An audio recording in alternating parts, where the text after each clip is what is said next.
Hi there, everyone, and welcome to another episode of The Theorist, here with your host, JC 67. And as usual, we're taking a look at Tower of God. Very interesting chapter today. It's Season 2, Episode 297. So we're going to do the usual review, and then I do want to do some shout-outs to people who commented on my last video. I haven't got a chance to answer back. I'd like to. I will. I promise. But I also, want to talk about what their theories are and their thoughts are, because I think there's some good stuff in there to talk about. So, we'll kind of do a back and forth thing while I do this review. So we'll start from the very beginning. We left off with Mazino last chapter, and so we start off with him, and I'd like to read this intro bit. So Mazino is asking, are you all ready? And I want to pause here now and go to one of those comments that I mentioned. So Phenom Uprising was saying that it appears that Mazino was talking to several people because he addressed that golden orb in plural. It wasn't just, to BB3, like, hey, you. It was, are you all ready? So, I guess I have some ideas on that. I guess I'll go ahead and give a shout out to Roshan English as well. This was a comment that he left. He says, I think Mazino and Wangnan are working with each other, and I think he already has the mirror, which we'll talk about that a little later. And then he also says here, I want Bomb and Zahard to have the showdown already with Mazino in it, which would be kind of epic. But I mean, it's got to be the one-on-one. Maybe later on, if Bomb faces the real Zahard, like Mazino can join, and then I think that'd be pretty rad. Especially, if Zahard is much more powerful, which he is, much more powerful, his actual self. So, Bomb could use all the help he could get. But anyway, as for who I think would be in there, yes, Wangnan. If Wangnan is working with Mazino and this BB3 dude, there's a possibility that Wangnan is part of the plural group. Maybe Beta as well. I know Joe had some ideas about Beta. Not necessarily ideas, but I know Joe had brought up Beta a few times, and we haven't seen him yet, so maybe he could be in on this plan. And then I guess another thing that I want to point out too, this is from Phenom Uprising as well, the fact that so many of the big breeders are defecting. Obviously we have BB1 who helped out Rachel to become Icarus and all that, as Phenom so pointed out. And then, obviously, we have this guy, BB3, who appears to be working with Urek Mazino. So, now let's continue with that intro bit. So, starting again with Urek Mazino, are you all ready? There's a ... from the golden orb. And then Urek goes on to say, for now I've managed to retrieve the mirror fragment. So, Roshan, you were on point. He doesn't have the whole mirror. I think that would raise a lot of suspicions. But he did manage to get a fragment, so that is good. They can work with a fragment. It's all cool. So then this golden orb says, a few variables came up, but they're being dealt with. So then Urek Mazino's like, by variables, do you mean that kid from the outside? I can't believe an ordinary regular is fighting Zahard's data. I'd like to see what kind of man he is, too. So when he started to say that, I was like, okay, this is not the actual Urek Mazino. I know in my previous video I had also said, potentially it could be a data version of him, which it is. Yeah, especially after he said that, because he knows who Bomb is. So, I thought it was weird that he would just say, an ordinary regular. So I'm like, okay, this isn't Mazino. All right, so anyway, Golden Orb says, don't say something so stupid. Right now, you're data that's not even supposed to exist in this place. You're not allowed to move until we get started. And so that confirms also why Urek Mazino is in that glitch room. He shouldn't be here, but he is. So that's really interesting. I'd really like to get more backstory on that, for sure. And then Urek Mazino continues, oh, well, I guess I'll just have to contain myself. Plus, I'm just a kid now. I wouldn't be able to face Zahard in this state, even if I left this place now. And then Golden Orb says, wait until the preparations are finished. I'll be back again soon. Urek says, okay. And he also goes on to say, I've been dying to get out after being stuck in here playing these shitty games. And now it looks like there's finally something that's going to get my heart pumping. So yeah. Now that I think about it too, kind of based on Roshan's comment about Urek Malzino being part of the battle, maybe he won't be part of it, but he'll be watching from the sidelines. That's what I think. So, we continue with Golden Orb / BB3 in the form of course, Yuraha's brother. And so he encounters Yuraha sitting beside the mirror, and you can tell that it's missing a fragment off of there.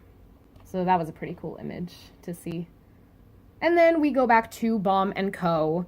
It's so funny because Bomb is like super excited for Kun. He's like, oh, you managed to make an ice spear. That's wonderful.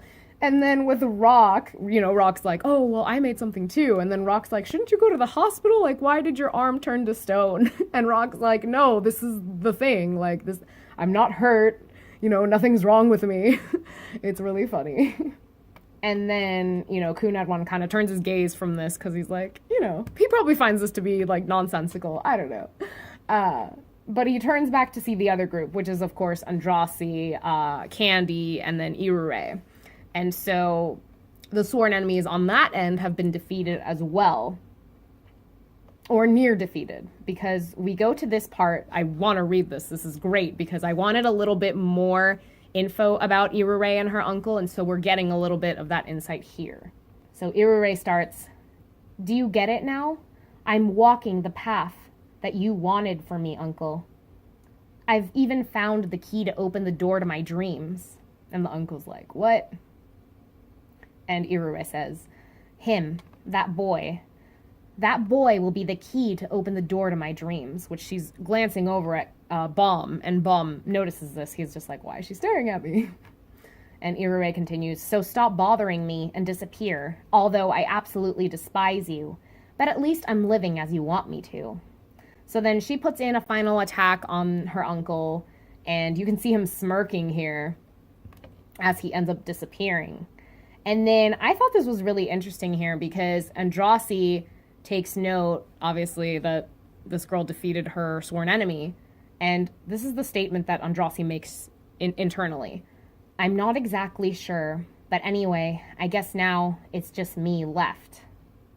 So I'm pretty sure that she's talking about her sworn enemy, which is that snake charmer dude. But I also feel that there's something more behind her words. So there's kind of a hidden message there. And I'm really curious to see how that will develop later on. But like I said, I think it's mostly about snake charmer dude. All right, and then Kun at this point notes that Kaseya has disappeared also, which I'm pretty sure that these sworn enemies may come back. Who knows, really? Who knows? SIU has his plans, so we'll just see what he does with them. So then, after Kun takes note of this, he inquires to his father, so what happened with that sparring match? Bomb ended up facing most of the sworn enemies by himself. To which Kun Edwan says, well, let's say you succeeded, since you all achieved your goals anyway. To be honest, I never thought you would be able to make an ice spear. And so then Kun says, you're a great father, which I'm like, he doesn't look upset in this image, but I don't think it was like a heartfelt compliment toward Edwan either. I think he was being sarcastic or, maybe monotone with it. Anyway, Kun Edwan says, now let's continue with the training right away. It's better not to stop once you've gotten the hang of it.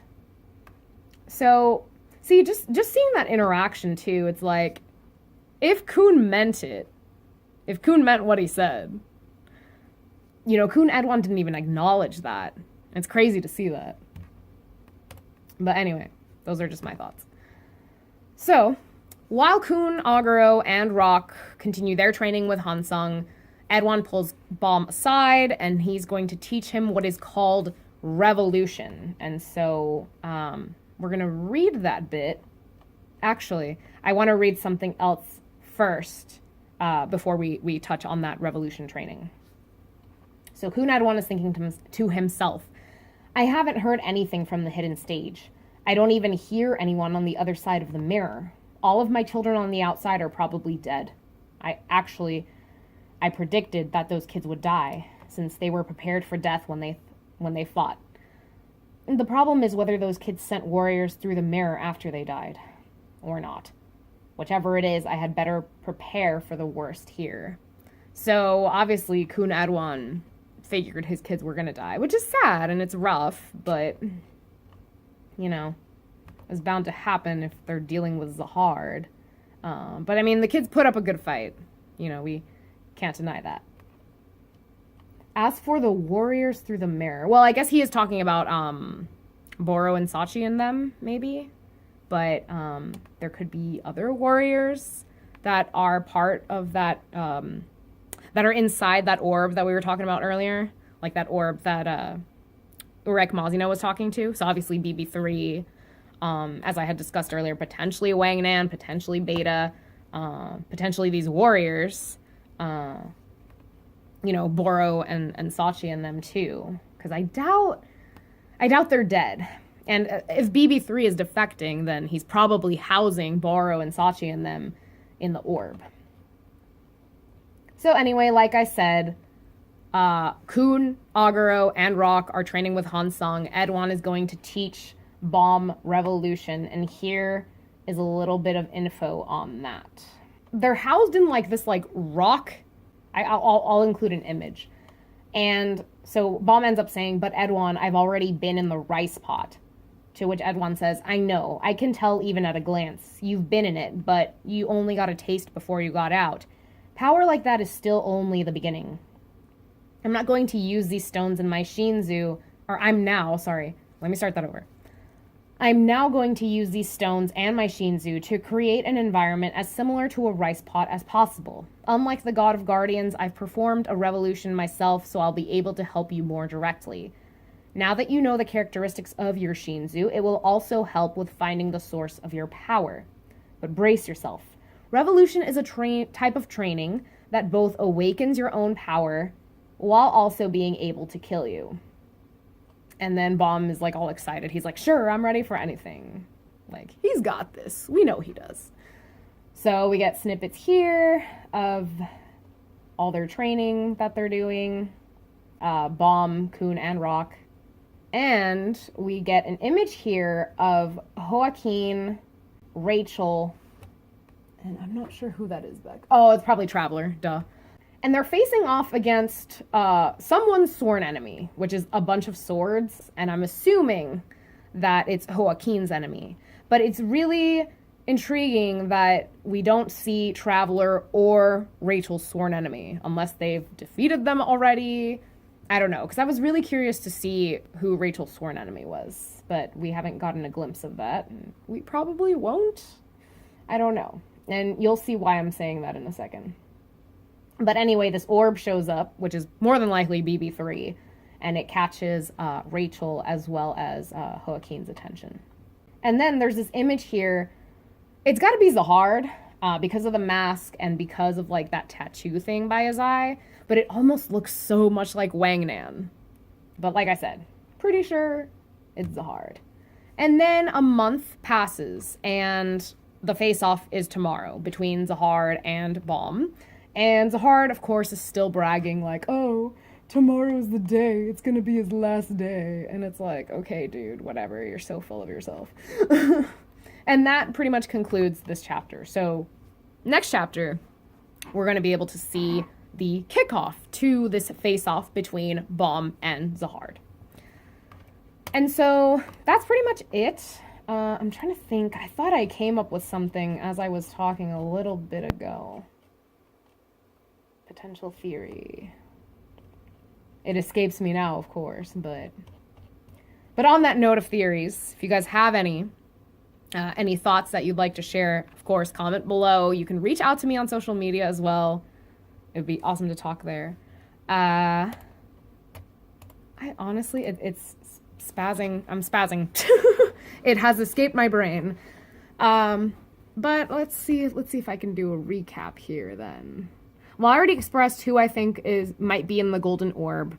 Oh, okay, yeah, I know what it was. It was continuing my point. So I had said that we hadn't seen Icarus or Traveler's sworn enemies. And so I don't know if we'll see them, because I feel like the next chapter and the next few after that will focus very strongly on the face-off between Bomb and Zahard. I don't think, we'll get to see any sworn enemies, but who knows? I mean, I guess it would be kind of boring for, like, Kuhn and them to just, how many groups can I list off now? I think it would be boring for, like, Kuhn and Andrasi and Rachel's group and even Boro and Sachi to just, like, stand around and witness them fight. Like, I think that something more might happen and sworn enemies can come back into play and, just make it all epic fighting all around. I mean, the main focus is obviously Bomb versus Zahard, but like I said, there's got to be something more that Kuhn and all these other characters can do. So, we'll see. We'll see what SIU comes up with and what he has in mind. But that being said, thank you guys for tuning in, and I will catch you in the next one. Peace.